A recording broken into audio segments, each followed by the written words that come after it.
Imagine you're standing in a courtroom, staring at a wall covered with photographs. Every photo tells the story of a crime. Every crime has evidence. Every piece of evidence should lead investigators toward the truth. But what if the evidence pointed in every direction at once? What if fingerprints appeared where no one could have reached? What if people vanished from locked rooms? What if entire investigations collapsed because every answer created an even bigger question? These aren't ghost stories. They're real investigations that frustrated detectives, scientists, forensic experts, and governments alike. Some remained open for decades. Others were officially closed without anyone truly understanding what happened. And even today, the files continue to grow thicker, while the answers remain just out of reach. Tonight, we're opening those files. These are. Before we begin, subscribe if you're fascinated by mysteries that challenge everything we think we know. Because every week, we uncover true stories that become stranger the deeper you look. Now, turn down the lights. Put away every distraction. And ask yourself one question. If logic can't explain these cases, what can? On the morning of January 17th, police officers arrived at an old Victorian house after neighbors reported a terrible smell. Nothing looked unusual from outside. Curtains were closed. No broken windows. No forced entry. The mailbox was full. It looked exactly like a house whose owner had simply gone away. But no one had seen 63-year-old Richard Langford for nearly 3 weeks. Officers knocked. No answer. They called his phone. Silence. Eventually they forced open the front door. Dust floated through the sunlight. The television was off. The kitchen looked untouched. A half-finished cup of coffee sat on the dining table, now covered with mold. It looked as though someone had disappeared in the middle of an ordinary morning. The officers slowly searched the home. Nothing. Until they reached the upstairs study. The door was locked from the inside.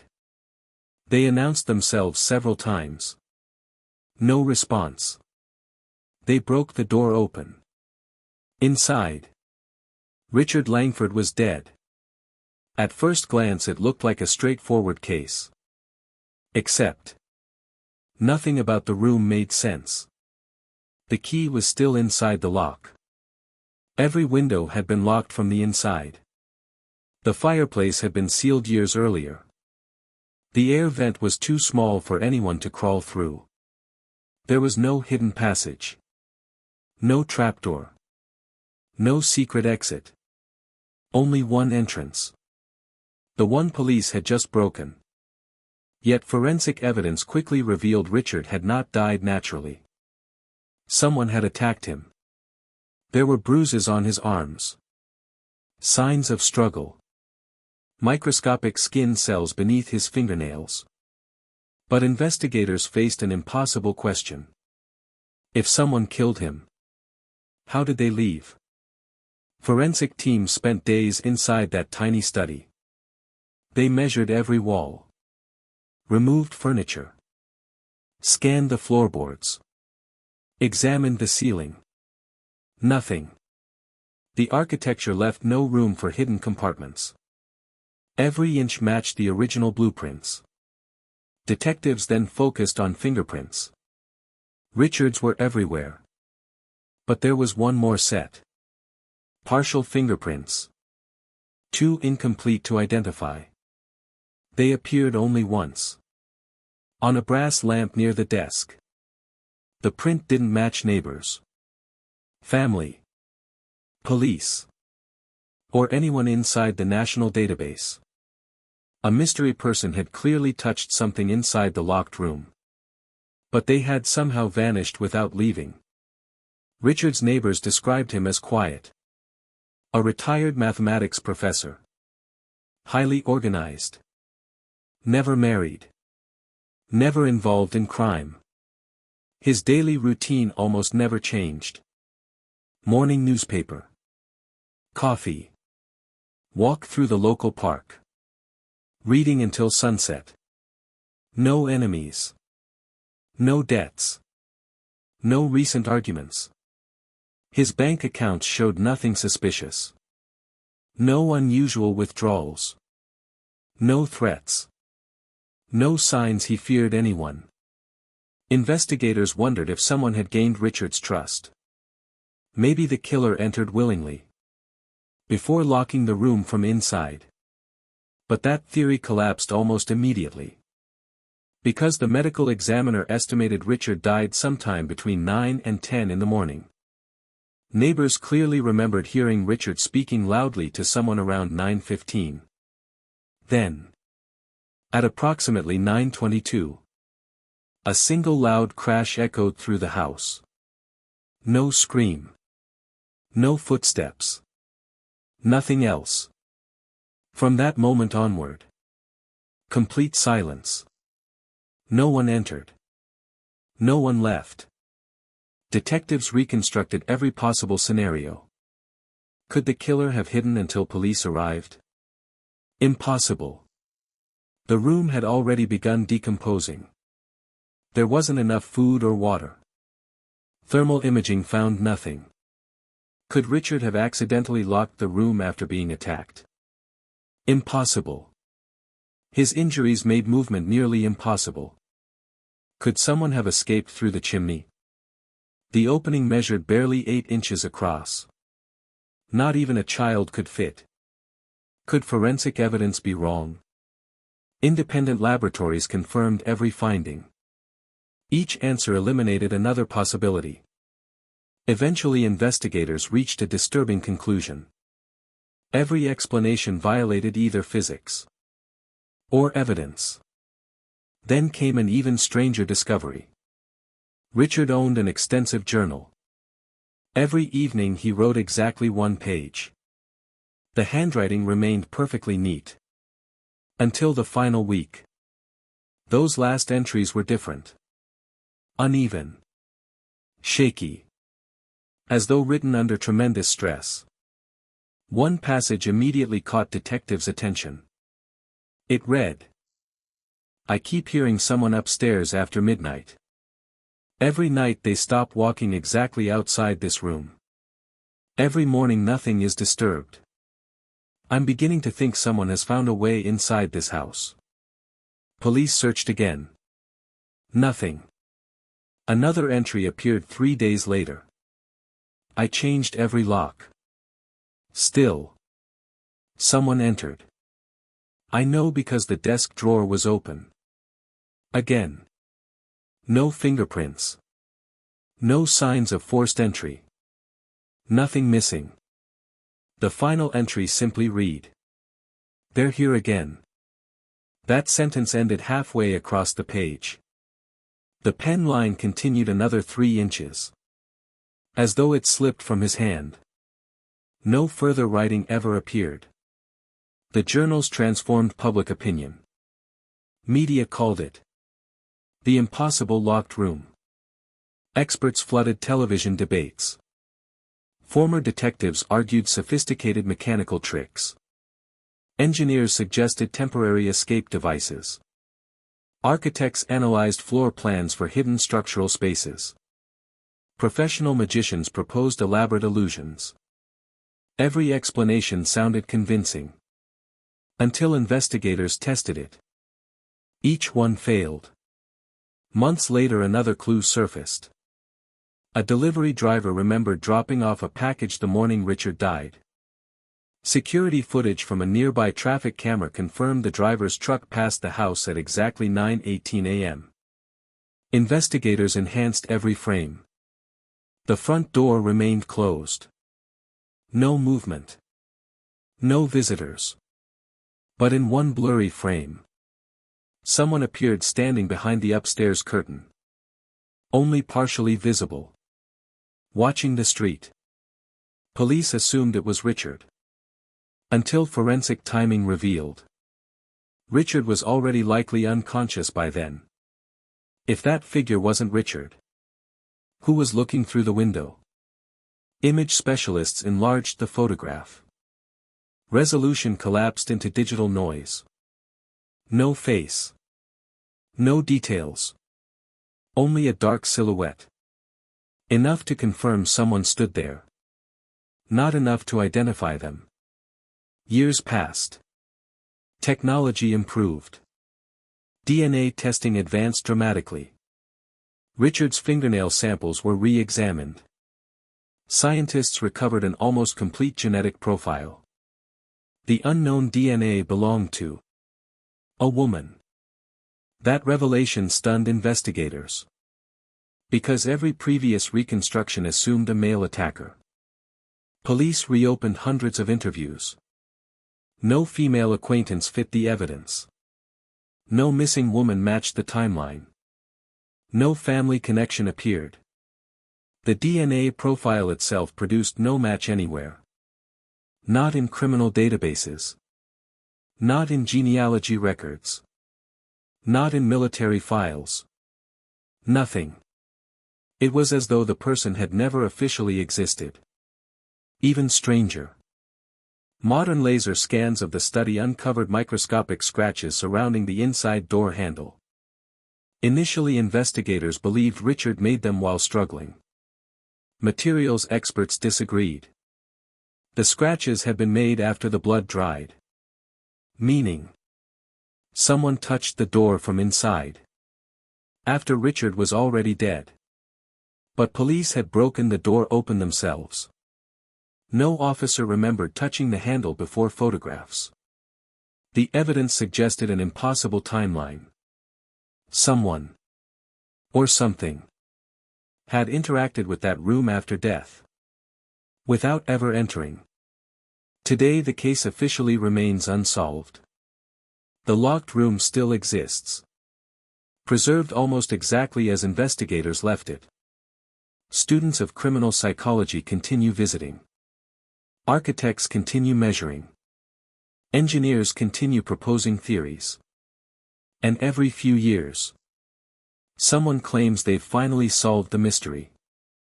Then another overlooked detail destroys the explanation. Perhaps that's why this case continues fascinating investigators. Not because it lacks clues, but because it contains too many. Every answer creates another contradiction. Every theory explains one mystery, while creating two more. Which leaves us with the same impossible question detectives asked on the very first day.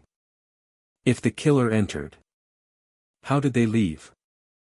And if they never left, where did they go? One impossible case had already rewritten the rules of criminal investigation. But it wouldn't be the last. Because the next file waiting on the shelf involves something even stranger. A disappearance witnessed by dozens of people. Where every single witness agreed on what they saw. Yet none of it should have been possible. The impossible locked room mystery left investigators questioning everything they thought they understood about evidence. But if that case challenged logic, the next one shattered it completely. Because this time, the mystery didn't unfold behind closed doors. It happened in broad daylight. On a busy street. In front of dozens of witnesses. And yet, even after years of investigation, no one has ever been able to explain how a man simply disappeared. It was an ordinary Tuesday morning in late September. The city had already settled into its usual rhythm. Cars crawled through traffic. Street vendors served coffee to office workers. People hurried across intersections without paying much attention to those around them. At exactly 8:43 a.m., 38-year-old financial consultant Ethan Marshall stepped out of a subway station carrying a black leather briefcase. Security cameras captured him checking his watch before making a phone call. The conversation lasted only 23 seconds. According to phone records, his final words were simple. "I'm almost there." Those would become the last confirmed words anyone ever heard him speak. Ethan crossed the street, nodded politely to a newspaper vendor he passed every morning, and continued toward his office building just 2 blocks away. Nothing about his behavior seemed unusual. He wasn't running. He wasn't looking over his shoulder. He didn't appear frightened. If anyone had watched him that morning, they would have seen nothing more than another businessman heading to work. But then something happened that would leave investigators speechless. As Ethan reached the middle of the crowded sidewalk, several witnesses noticed him suddenly stop walking. Not stumble. Not fall. Simply stop. He looked toward the opposite side of the street, as if he had recognized someone. One witness later described it as, the look people get when they unexpectedly see an old friend. Another claimed Ethan smiled briefly. Then, without warning, he stepped around two pedestrians, walked behind a city bus that had stopped at a red light, and never appeared on the other side. At first, no one thought much of it. The bus remained stationary for only a few seconds before driving away. When it moved, Ethan was gone. People assumed he had continued walking. But office records showed he never arrived at work. His wife reported him missing that evening. And by the following day, investigators began reviewing every available security camera in the area. That was when the mystery truly began. The city block where Ethan disappeared was one of the most heavily monitored locations in the district. There were traffic cameras, storefront surveillance systems, ATM cameras, public transportation recordings, and even private office security feeds. Altogether, detectives collected footage from 27 different cameras. They reconstructed Ethan's movements second by second. Every angle confirmed the same sequence. Ethan approached the intersection. Paused. Walked behind the bus. The bus remained still for exactly 6 seconds. When it pulled away, the sidewalk behind it was empty. No footage showed Ethan emerging from either side. He never entered a nearby building. Never crossed another street. Never boarded the bus. Never appeared on any camera again. It was as though those 6 seconds had erased him completely. Investigators immediately searched the surrounding area. Every alley. Every rooftop. Every underground access tunnel. Storm drains were inspected. Construction sites were excavated. Nearby buildings were searched floor by floor. Nothing. No briefcase. No wallet. No phone. No body. Not even a single item of clothing. His bank accounts remained untouched. His passport stayed inside his home. His car was still parked at the train station where he'd left it that morning. There was no evidence of kidnapping. No ransom demand. No financial motive. No indication he had planned to disappear voluntarily. Everything pointed toward a man who intended to go to work. And simply never made it. The witnesses complicated matters even further. More than 40 people were interviewed independently. Their statements matched with remarkable consistency. Nearly all of them remembered Ethan walking behind the bus. Several recalled seeing him glance toward someone across the street. Yet no witness could describe who that person might have been. Some insisted there was another individual standing near a traffic light. Others were certain no one was there at all. One woman confidently described a tall man wearing a gray coat. Another swore she saw a young woman carrying red flowers. Neither figure appeared on any security footage. Detectives initially assumed the witnesses had confused unrelated pedestrians. But forensic psychologists noticed something unusual. Despite being interviewed separately over several weeks, many witnesses repeated the exact same strange phrase. It felt like he was supposed to disappear. No one could explain why they had chosen those words. They simply said that was the feeling they remembered. Digital investigators examined Ethan's phone in extraordinary detail. The final 23-second call became the focus of the investigation. The person on the other end was his business partner. According to him, the conversation was completely normal. Ethan sounded relaxed. No background shouting. No indication of danger. However, advanced audio analysis years later revealed something investigators had initially overlooked. Beneath the conversation, there appeared to be another voice. Extremely faint. Almost impossible to hear. After extensive enhancement, specialists concluded only 3 words could be distinguished. "He's almost here." The voice was neither Ethan's nor his colleagues. It seemed to originate somewhere close to Ethan's phone. But no one standing nearby remembered hearing anyone speak. The audio quality was too poor for identification. It became another clue that raised more questions than answers. Police then shifted their attention to Ethan's personal life. Had he been living a secret double life? Had he accumulated gambling debts? Was he involved in organized crime? The deeper detectives looked, the stranger things became, not because they found suspicious activity, but because they found almost none. His finances were meticulously organized. He had recently renewed life insurance in favor of his family, not himself. He had booked a family vacation for the following month. His internet searches from the previous week included camping equipment, birthday gift ideas for his daughter, and weather forecasts. Nothing suggested a man preparing to vanish forever. Friends described him as dependable to the point of routine. He took the same train. Bought coffee from the same vendor. Walked the same route every morning. Ironically, it was that predictable routine that made his disappearance even harder to understand. Someone could have known exactly where he'd be. But if someone planned it, how had they executed it without appearing on a single camera? Months passed without progress. Public interest slowly faded. The case might have become just another unsolved disappearance.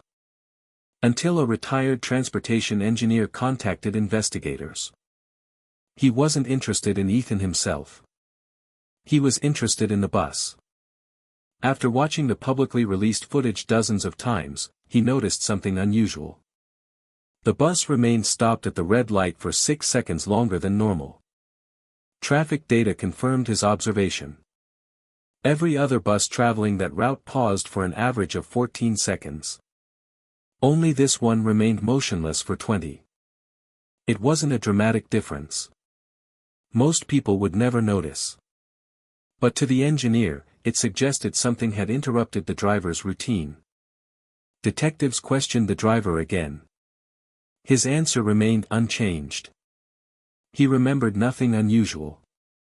No passenger emergency. No mechanical problem. No distraction. Yet onboard vehicle diagnostics showed he had pressed the brake pedal unusually hard during those extra seconds. Why? He couldn't explain. He genuinely didn't remember doing it. Then came perhaps the strangest development of the entire investigation. 3 years after Ethan vanished, his wife received an anonymous package. Inside was Ethan's wristwatch. The very same model visible in surveillance footage that morning. Forensic experts confirmed the serial number matched purchase records. It was unquestionably his. The watch showed no fingerprints. No DNA. No trace evidence. Even more baffling, laboratory analysis indicated almost no environmental wear. Despite being missing for 3 years, it looked as though it had been removed from Ethan's wrist only days earlier. There was no note inside the package. Only the watch. The parcel had been mailed from a city nearly 1,000 miles away. Security cameras at the post office captured the sender wearing a hooded jacket and gloves. Facial recognition failed. The individual disappeared into a crowded train station minutes later. They were never identified. Investigators reopened the case. Fresh searches were conducted. Advanced facial recognition software scanned millions of hours of surveillance footage across the country. Nothing. Then, one final clue emerged from an unexpected source. A university research team was testing new artificial intelligence designed to stabilize low-quality surveillance videos. As part of the project, they requested access to old unsolved cases. Ethan's footage became one of their test files. The software didn't reveal Ethan, but it did identify a reflection previously invisible to the human eye. In the polished side panel of the bus. For less than half a second, a second figure appeared standing directly behind Ethan. The reflection was distorted, making identification impossible. Yet frame analysis showed something remarkable. The second figure cast no visible shadow on the pavement. Experts argued for months over whether it was merely a digital artifact created by compression. Others believed it represented a genuine person standing just outside the camera's primary field of view. The technology couldn't answer that question. It simply showed what the pixels contained. Once again, investigators were left with evidence that seemed to contradict itself. Years have now passed. Ethan Marshall has never been found. His family still marks his birthday every year. His office desk remained untouched for months after his disappearance before finally being cleared. The intersection where he vanished looks exactly as it did that morning. Thousands of people walk through it every day, completely unaware that one of the world's strangest disappearance cases unfolded beneath their feet. Perhaps Ethan became the victim of an unimaginably sophisticated crime. Perhaps crucial evidence was missed during those first chaotic hours. Or perhaps the truth is something investigators still haven't considered. Whatever the answer may be, one fact has never changed. A man walked behind a bus in full view of dozens of witnesses. And never came back. By now, detectives had encountered two investigations that seemed to ignore the normal rules of logic. But the next case would prove even more unsettling. Because it wasn't one person who disappeared. It wasn't two. It was an entire group. And the only thing they left behind was a trail of clues that became more impossible with every mile. By the time investigators opened the next file, they were no longer asking whether a case could defy logic. They were asking something far more unsettling. How many impossible cases had simply gone unnoticed because no one had looked closely enough? This investigation began hundreds of miles away from any major city, where dense forests stretched for miles without interruption and narrow mountain roads disappeared beneath towering pine trees. The area was known for its breathtaking scenery. Crystal clear rivers. Steep cliffs. Ancient forests untouched for generations. Every year, thousands of experienced hikers explored its trails without incident. But in the autumn of one unusually cold year, 6 seasoned hikers entered those mountains. And only their belongings ever came back. The group had spent months planning the expedition. They weren't amateurs looking for adventure.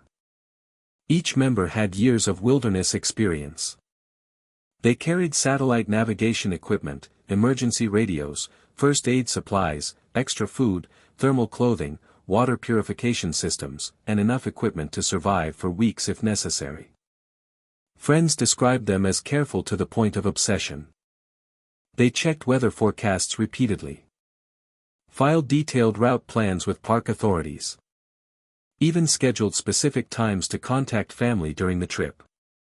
Everything suggested a routine expedition. Until the third day. At exactly 7:12 p.m., the group's leader sent a brief satellite message. Camp established. Weather changing. Everything fine. It was the last communication anyone would ever receive.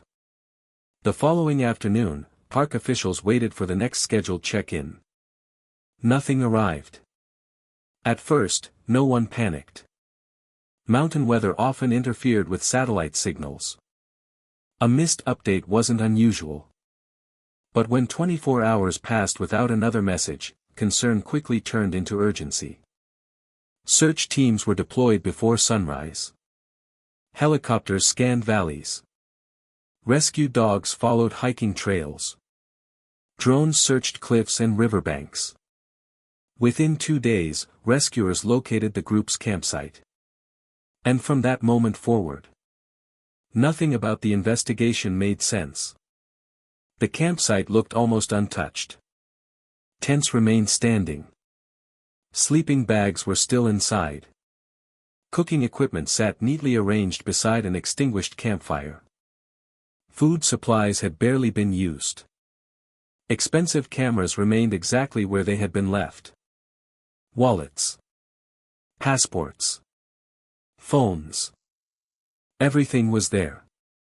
It appeared as though the hikers had stepped away for only a few minutes. Yet there wasn't a single person anywhere nearby. No obvious signs of struggle. No blood. No damaged equipment. No evidence of animal attacks. Nothing. It was as if 6 people had vanished into thin air. Search teams immediately expanded their efforts. Dogs picked up the group sent leading away from camp. For nearly 2 miles, the trail remained clear. Footprints confirmed all 6 hikers had walked together. No one appeared injured. Their pace looked calm and consistent. Then, without warning, the footprints stopped. Not gradually. Not because of rocky terrain. Not because rain washed them away. They simply ended in the middle of soft mud. Search specialists initially assumed the hikers had stepped onto nearby rocks. But extensive examination ruled that out. There were no additional prints. No drag marks. No vehicle tracks. No signs of helicopters landing. Just 6 sets of footprints. Ending where logic said they should have continued. The discovery baffled experienced trackers. One veteran investigator with over 30 years of wilderness search experience later admitted he had never seen anything like it. If people keep walking, he said, they leave tracks. It sounded almost too obvious to mention. Yet that simple rule had failed completely. Teams searched in widening circles. Nothing. Metal detectors located no equipment. Ground-penetrating radar found no hidden caves. Nearby rivers were examined by divers. Still nothing. It was as though the mountain itself had swallowed them. Then came the first truly disturbing discovery. Nearly 3 weeks after the search began, one of the rescue dogs suddenly changed direction. Instead of following the trail away from camp, it returned. The dog stopped beside a massive pine tree approximately 100 yards from the tents. High above the ground, investigators noticed something hanging from a broken branch. It was a backpack. One belonging to a member of the missing group. The branch stood nearly 30 feet above the forest floor. There were no climbing marks on the trunk. No nearby rocks. No damaged branches suggesting someone had climbed into the tree. Forensic examination revealed something even stranger. The backpack had been carefully placed there. Not thrown. Not caught by accident. Its straps had been wrapped neatly around the branch. Inside, every item remained perfectly organized. Compass. Notebook. Emergency flares. Even a sealed bottle of water. Nothing was missing. Why would anyone climb 30 feet into a tree simply to store a backpack? Investigators couldn't answer. Among the notebook's pages was a series of handwritten observations. At first they appeared to be ordinary hiking notes. Weather. Wildlife. Directions. Then the tone changed dramatically. One entry read, "Someone has been following us since yesterday." The next page contained only one sentence. "They never leave footprints." Search teams immediately returned to every trail the group had used. No unfamiliar tracks were ever found. Experts suggested the hikers may have imagined being followed due to exhaustion. But family members strongly rejected that theory. These were disciplined outdoorsmen accustomed to far harsher expeditions. Hallucinations simply didn't fit the evidence. The notebook's final page contained something investigators discussed for years. Across the top, written in noticeably rushed handwriting, were the words, "Don't answer if they call your name." Below it, nothing. No explanation.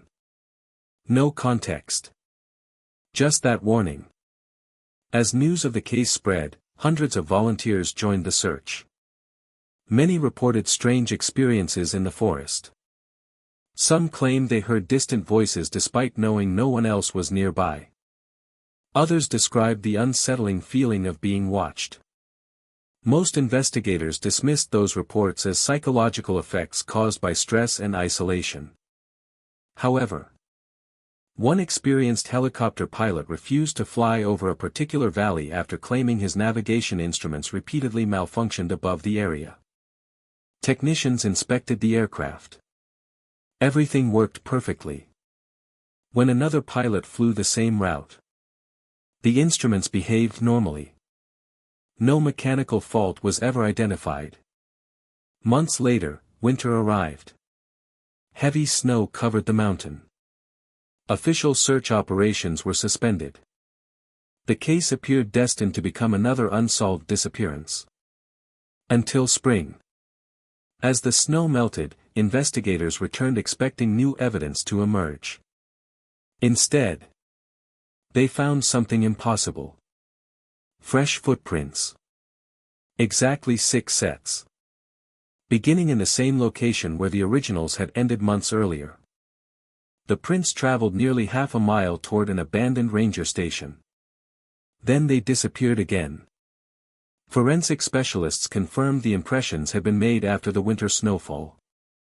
Yet no one had reported seeing anyone in the area.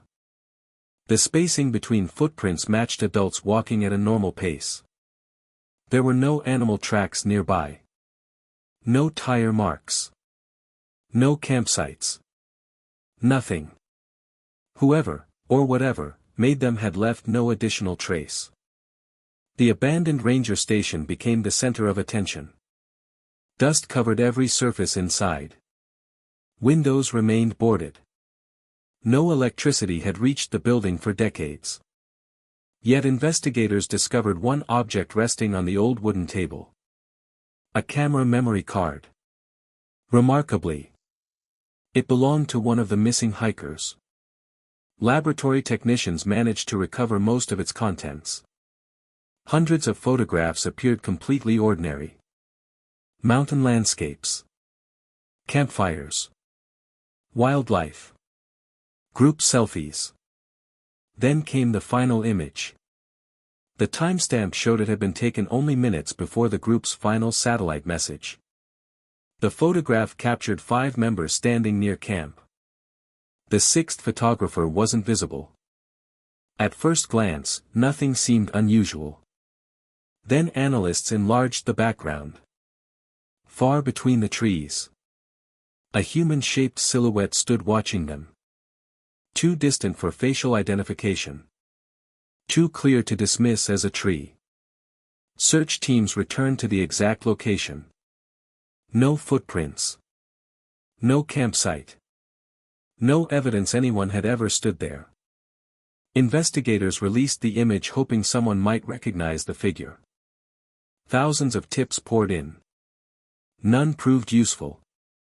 Image experts disagreed about what they were seeing. Some believed it was merely an oddly shaped tree trunk. Others argued the proportions clearly matched a standing person. The debate continues today. No conclusion has ever been universally accepted. Several years later, advances in satellite mapping allowed scientists to recreate the terrain in extraordinary detail. Every slope. Every rock. Every tree. The digital model confirmed there had been no hidden ravines, sinkholes, or underground caves capable of concealing 6 people. Nature itself offered no convincing explanation. And that brought investigators back to the beginning. 6 experienced hikers. A perfectly organized campsite. Footprints that ended where they shouldn't. A backpack placed impossibly high in a tree. A notebook warning against voices in the forest. Fresh tracks appearing months later. And a mysterious figure watching from the trees. Each clue seemed believable on its own. Together, they formed a puzzle that refused to fit together. To this day, families still hope for answers.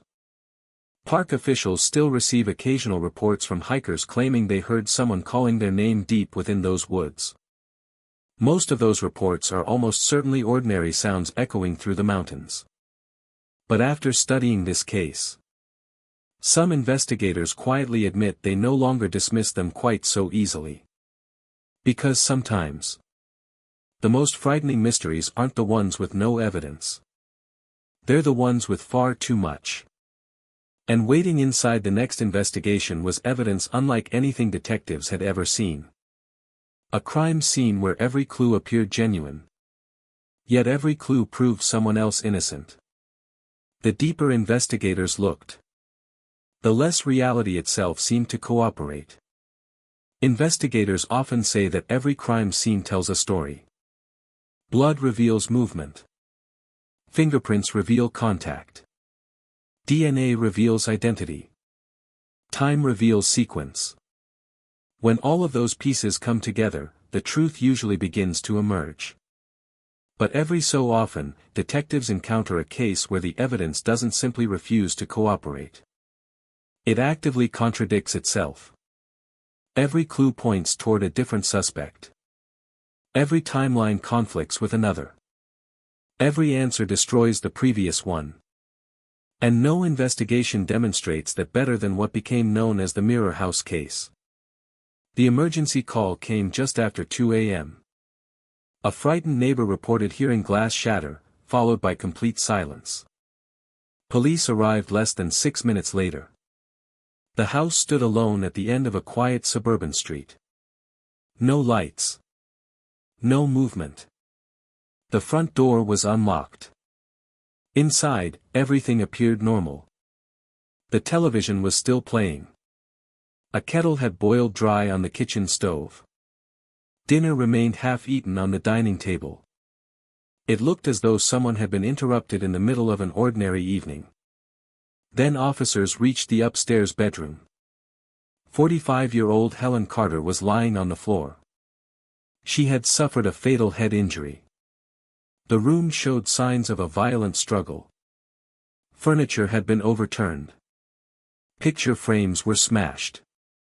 Glass covered the carpet. Yet one detail immediately caught everyone's attention. Every mirror in the room had been shattered. Not cracked. Not broken accidentally.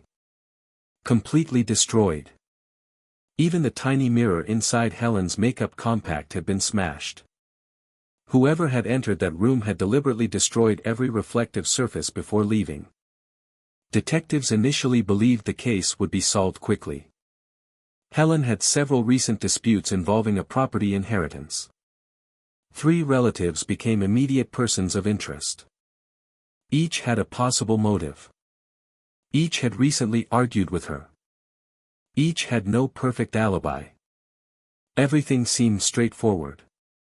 Until forensic evidence arrived. The fingerprints belonged to one suspect. The DNA belonged to another. Shoe impressions matched a third. Phone records eliminated all 3.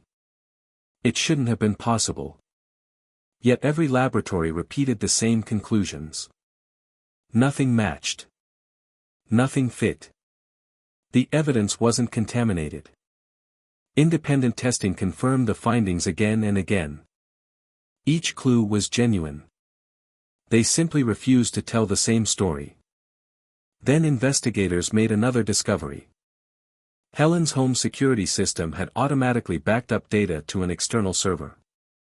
Although the cameras inside the bedroom had been disabled during the attack, cameras elsewhere in the house remained functional.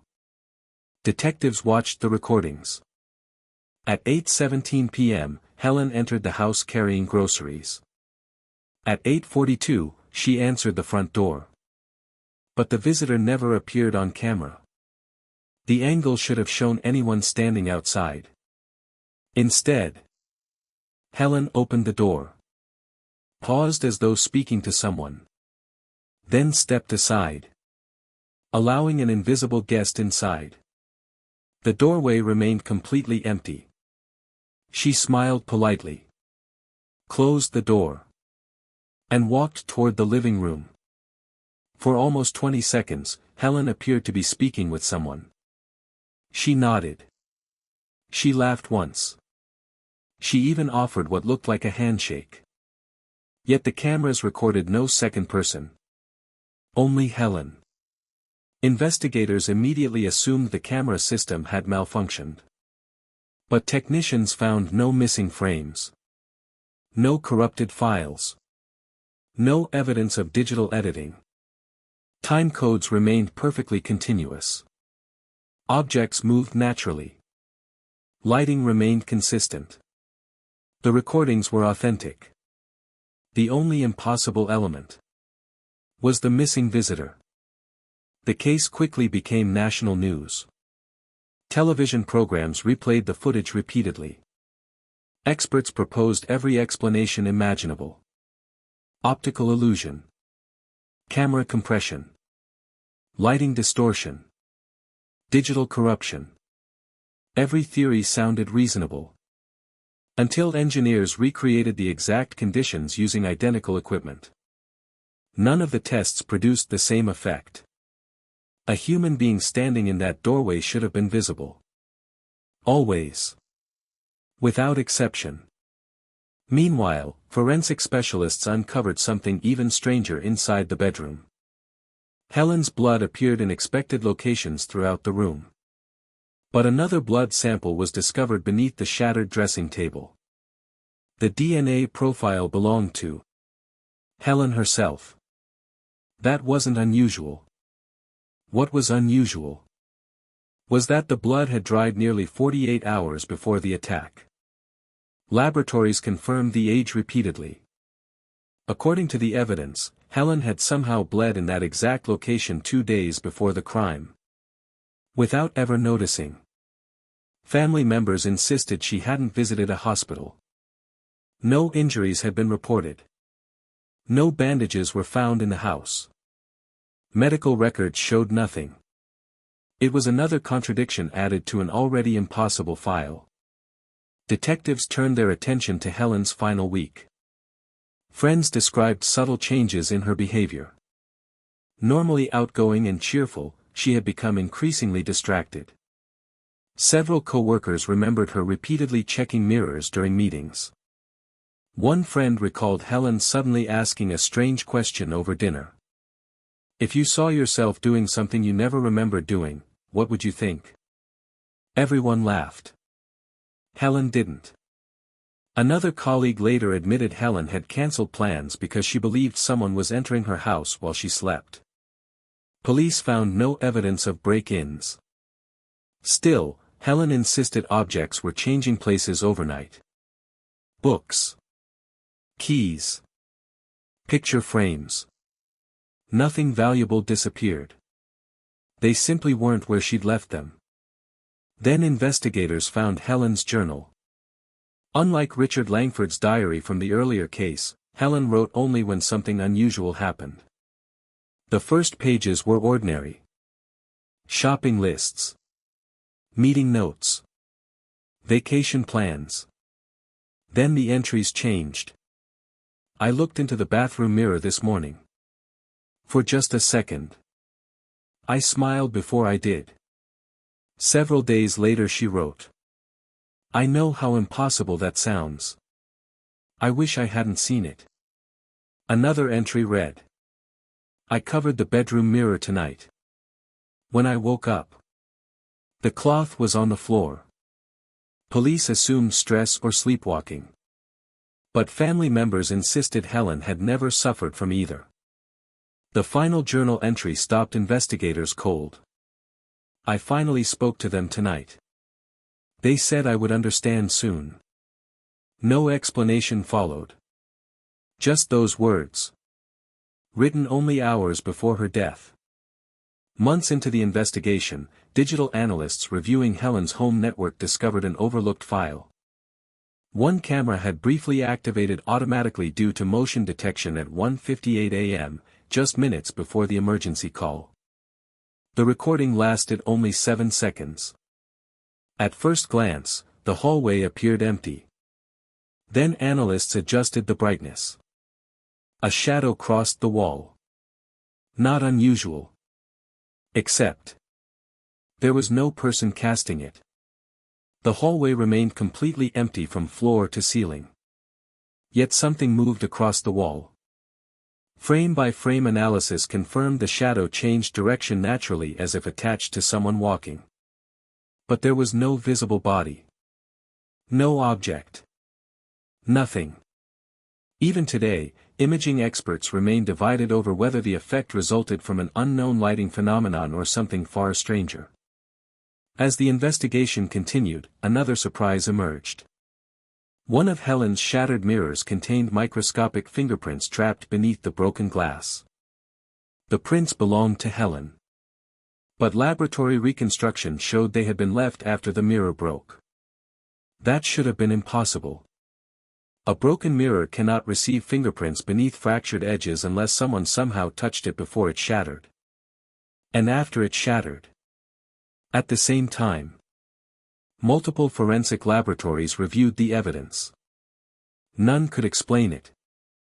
Years later, advances in artificial intelligence allowed detectives to enhance the audio from Helen's home security recordings.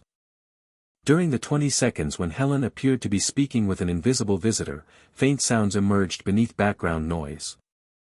Only fragments could be understood. Helen's voice asked, "Have we met before?" Then another voice answered. Clear enough to confirm it existed. Too distorted to identify. The response contained only 4 words. "You already know me." Investigators searched voice databases. Nothing matched. The case remains officially unsolved. No suspect has ever been charged. No convincing reconstruction has satisfied every piece of evidence. The invisible visitor. The conflicting forensic results. The impossible fingerprints. The shattered mirrors. Each clue stands on its own as something unusual. Together, they form one of the most baffling investigations ever documented. Experienced detectives often revisit the case during training seminars, not because they expect new officers to solve it, but because it teaches an uncomfortable lesson. Sometimes evidence doesn't point toward the truth. Sometimes it points in every direction at once. And when that happens, even the best investigators are forced to admit something they rarely say aloud. We don't know. But as impossible as these investigations seem, the final case would become the most disturbing of them all. Because it wasn't just the evidence that defied logic. It was time itself. A single emergency call, recorded before the crime had even happened. The final file sat in a separate archive. Not because it involved classified information. Not because it was especially violent. But because nearly every investigator who worked on it reached the same conclusion. If even one piece of evidence inside that file was accurate, then everything they believed about time, sequence, and cause would have to be questioned. It became known simply as the 911 call that came too early. Rain had been falling since sunset. The roads were nearly empty. Streetlights reflected across the wet pavement, turning the quiet neighborhood into a maze of orange light and dark shadows. At exactly 10:14 p.m., emergency dispatch received a phone call. The operator answered as usual. What followed lasted only 38 seconds. The caller was clearly frightened. Breathing heavily. Speaking in short, broken sentences. "I don't have much time." The dispatcher immediately asked for the address. The caller gave it without hesitation. Then came the sentence that would haunt everyone involved in the investigation. "He's already dead, but he doesn't know it yet." The dispatcher paused, assuming she had misheard. She asked the caller to repeat what he meant. Instead, the voice continued. There will be broken glass in the kitchen. There will be blood on the stairs. Please, don't let them blame my brother. The line suddenly filled with static. Then disconnected. Police immediately dispatched officers to the address. It was only 6 minutes away. When they arrived, nothing was wrong. The lights were on. The family inside was watching television. No broken windows. No blood. No signs of violence. The homeowner, 52-year-old David Lawson, answered the door himself. Confused, but calm. Officers explained that someone had reported an emergency. David laughed politely. He invited them inside. Everything appeared perfectly normal. After checking the house, police apologized and left. The dispatcher logged the call as a possible prank. Had the story ended there, no one would remember it today. But exactly 4 hours later, police were called back to the same address. This time, the nightmare had become reality. The kitchen window had been shattered. Glass covered the floor. There was blood on the staircase. David Lawson was dead. Every detail matched the anonymous phone call. Exactly. Even the position of the body corresponded to the dispatch recording. Investigators immediately reopened the earlier emergency call. How had someone described a crime? 4 hours before it happened. The first assumption was simple. The caller must have planned the murder. If so, identifying the voice would solve the case. Audio experts isolated the recording. Background sound suggested the caller had been outside. Rain. Passing traffic. A distant train horn. Nothing unusual. Voice recognition software compared the recording against millions of known samples. No match. Phone company records traced the call to a public payphone nearly 12 miles away. By the time officers reached it, no one was there. Security cameras nearby had been out of service for maintenance. The timing couldn't have been worse. Investigators turned their attention to David's family. His wife had been visiting relatives in another city. Her travel records confirmed it. His younger brother, Mark, had been working the night shift at a manufacturing plant. Timecard records, surveillance footage, and dozens of co-workers confirmed he never left the building. Yet the mysterious caller had specifically said, "Don't let them blame my brother." Why mention Mark before anyone had even considered him a suspect? The statement made no sense. Unless the caller somehow knew exactly how the investigation would unfold. Forensic evidence suggested David had been attacked shortly after 2 a.m. There were signs of a struggle beginning in the kitchen before moving toward the staircase. Exactly as described during the emergency call. But the murder weapon was never found. Neither were fingerprints belonging to an unknown individual. The killer had left almost nothing behind. Except one tiny clue. Beneath David's fingernails, forensic scientists recovered several microscopic blue paint particles. The particles didn't match anything inside the house. Police searched local factories, hardware stores, and automotive repair shops. Thousands of samples were tested. No exact source was ever identified. Weeks passed. The investigation stalled. Then dispatch supervisors reviewing archived recordings noticed something no one had heard during the original emergency call. Just before the anonymous caller disconnected, another sound emerged beneath the static. A clock. It chimed once.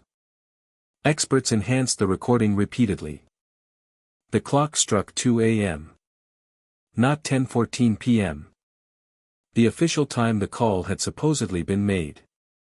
Technicians assumed the recording equipment had malfunctioned. But system diagnostics showed nothing unusual. Every other emergency call that evening had been recorded perfectly. Only this one contained sounds from a completely different time. Months later, an unexpected witness came forward. A taxi driver. He claimed that around 10 p.m. shortly before the emergency call, he had picked up a nervous passenger near the payphone. The passenger carried no umbrella despite the heavy rain. During the ride, he repeatedly looked over his shoulder. When the taxi reached a train station, the passenger paid in cash and disappeared into the crowd. The driver remembered one unusual detail. The man kept muttering the same sentence under his breath. "I'm too early." At the time, it meant nothing. After seeing news coverage of the case, the driver never forgot it. Police created a composite sketch. Thousands of copies were distributed. No one identified the man. As years passed, technology improved. Investigators digitized every piece of evidence. Artificial intelligence reconstructed damaged sections of the emergency recording. The enhanced version revealed something almost impossible to believe. Very faintly, beneath the dispatcher's voice, someone could be heard shouting in the distance. The words matched statements later made by neighbors during the actual murder. In other words, the emergency recording appeared to contain sounds from the crime scene. Hours before the crime occurred. Experts fiercely debated the finding. Some argued digital enhancement had introduced false patterns. Others insisted the voices were genuine. No consensus was ever reached. Then came perhaps the strangest coincidence of all. Exactly 10 years after David's death, a university researcher studying cold cases requested access to the evidence for an academic paper. While examining the dispatch transcript, she noticed something everyone else had overlooked. The anonymous caller never once referred to David by name. He simply said, "He's already dead." Yet the dispatcher had never asked who he was. It was as though both people involved in the conversation already understood who they were talking about. Investigators replayed the original recording countless times.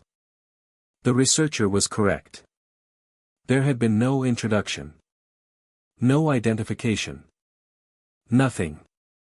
The conversation began as if it had already started before the recording itself. No one could explain why. The case remains one of the most debated investigations in modern criminal history. Some believe the anonymous caller was the killer, carefully manipulating police. Others believe the recording suffered from an unknown technical anomaly. Still others argue there is a perfectly ordinary explanation waiting to be discovered. Perhaps they're right. History has shown that many impossible mysteries eventually receive surprisingly simple answers.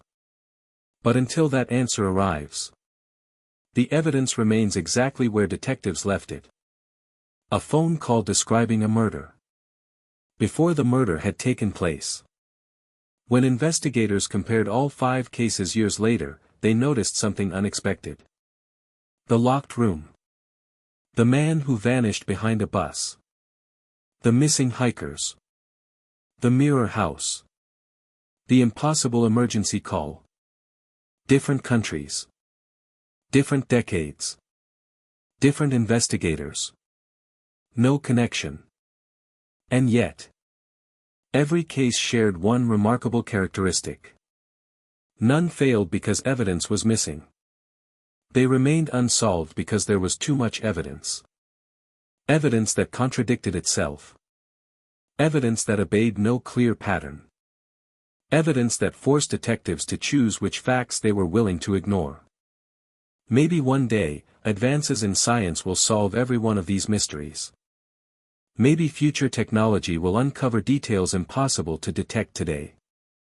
Or maybe some investigations exist to remind us that, despite everything humanity has learned, there are still corners of reality we don't fully understand. Every solved mystery expands our knowledge. But every unsolved one reminds us how much remains hidden. Perhaps the answers are already sitting somewhere inside forgotten evidence boxes. Perhaps someone watching this video will notice the one detail investigators missed. Or perhaps these cases will remain exactly as they are now. Files filled with clues. Shelves filled with questions. And endings that refuse to exist. Because sometimes the most terrifying mysteries aren't the ones that defy belief. They're the ones that happened in the real world. Left behind real evidence. And still defied all logic. If this video kept you questioning what was real until the very end, make sure to subscribe and turn on notifications because every week we uncover true mysteries, baffling disappearances, and real investigations that continue to puzzle experts around the world. Now tell me in the comments. Which case disturbed you the most, and which one do you think has a logical explanation? Until next time. Stay curious. And remember, not every mystery wants to be solved.